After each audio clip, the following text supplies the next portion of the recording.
açıp gülünüm, halal dudum iyenim, ömür ürküm diyenim, sensin mehriban olan. Oğlunlukta koynanım, canı düşür boynanım, meydanıma laylanım, sensin mehriban olan.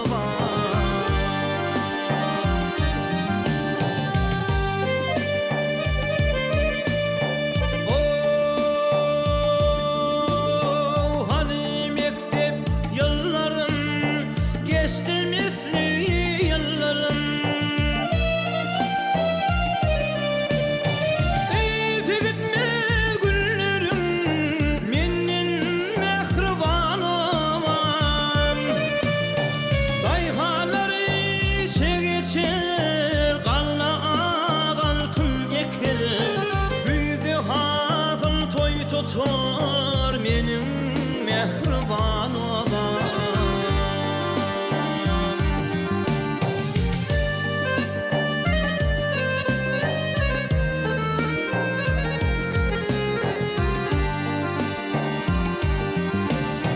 Çeper elli hal için, yığım çıkım sağım için, erte koymalar için kıyılım mehriban olan.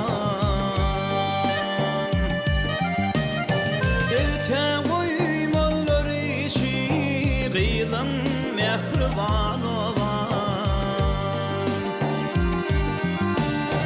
Bir yer durmuş hatalı, terbiyem edebi,